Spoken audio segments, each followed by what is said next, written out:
Good morning, ladies and gentlemen. Welcome back to the Shadow and Sun Show, and welcome to a Cimmerian Sunday video, I guess.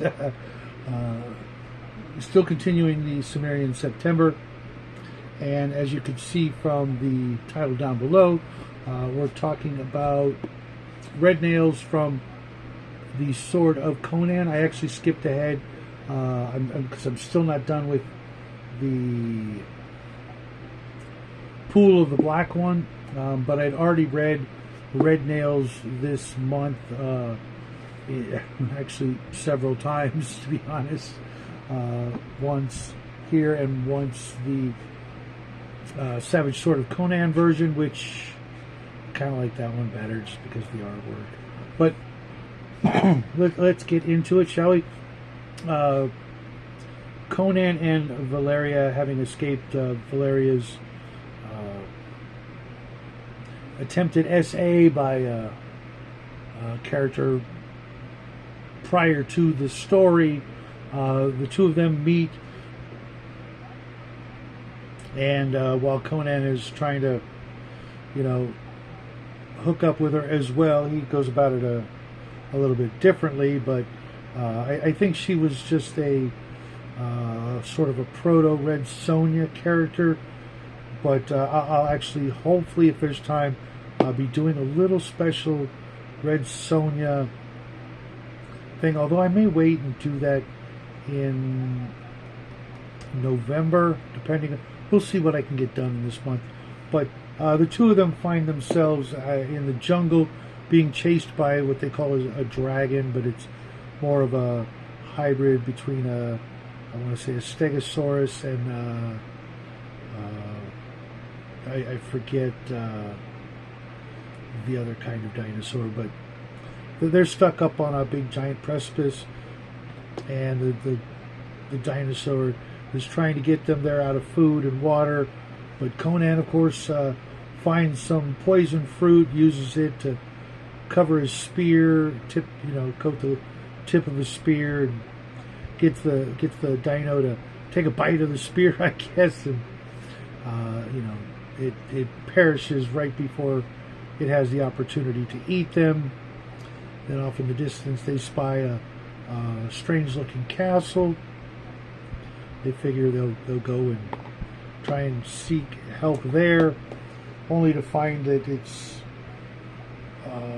apparently abandoned. It's not, but it appears that way. Conan has to pry the gates open and let themselves in, only to find that there are two remnant warring factions between two halves of a family, from two lineages, from two brothers. I'm not going to go too much into that. And they team up with one side to go against the other side, and while Conan's away trying to do away with the other side, the leader, I believe his name was Olmec, which is funny because all of the names of the people have a very, very Aztec Olmec naming mechanism to them, and it's okay. It's just, right off the bat, using Olmec as the leader just seems a little. I was like, oh, I got a book on Aztec history. Let's just swipe all the cool sounding stuff out of it. But back then it wasn't as common as it is now, so it probably sounded exotic to him and everybody else.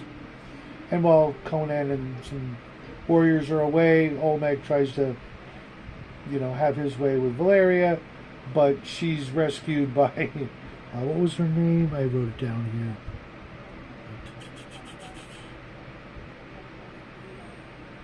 here. Tassila, only for her to want to use Valeria to steal her youth so that she can stay young, because she's hundreds of years old, and one of the last original members of the two forces that built or ruled the castle in the before times. Of course, Conan comes back just in the nick of time to save the day and damn near when it's all over, there's not much left of the few folks that were there when they got there. Mind you, there was only about 30 people left. It's got this really weird sort of Grimlock, if you know what Grimlocks are from the Fiend Folio, just this really weird, decayed, decrepit, declining civilizational feel to it, which was what he was going for.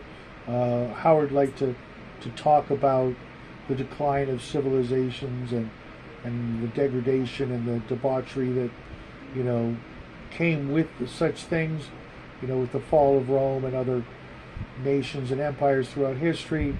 When they get to a certain point, they just only care about satisfying certain urges that Howard was well aware of. Good on him, because, you know, we're going through that right now. At least in my opinion, there's a lot of people that only care about those things. And, you know, as you recall from yesterday's story, the Slithering Shadow, that was also a prevalent. These two stories are very similar, with, you know, an ancient, decaying, decrepit, debauched society within the edifice, slowly dwindling down because they no longer care about maintaining their society, and, you know, only care about their immediate pleasures, which is weird that they're both in the same book and only one story apart. I almost wonder if it wouldn't have been better if they had just been one big story, because they're so similar. But, you know, there's some other cool things going on in the story, including for lack of a better word, a ray gun. But, you know, we saw in the last story there were radium lights, so a laser wand, doohickey, disintegrator, lightning bolt thrower isn't a far stretch. I'm sure Howard was reading a lot of the pulps that he was writing for, in addition to the historical volumes that he was reading, coming up with his Conan stories and his Solomon Kane stories and his Cull stories. But that's what I got for you guys today. Tomorrow I will finish the Pool of the Black One, and then I will be on to Conan the Conqueror. However, where's it? King Conan? Yeah, it's King Conan. Conan the Conqueror is next. I believe that one's a full-length novel story, which means I will just give you some other videos in the morning while I make my way through that one, and then I'll review that one at the end. I'll probably give you some of the other Conan stuff I've been reading. But that's what I got for you today. Have a great Sunday. I hope to see you guys throughout the week. We've made some new friends, some new subscribers. Thank you so very much for piling on here and making this channel just a little bit bigger. Really appreciate it.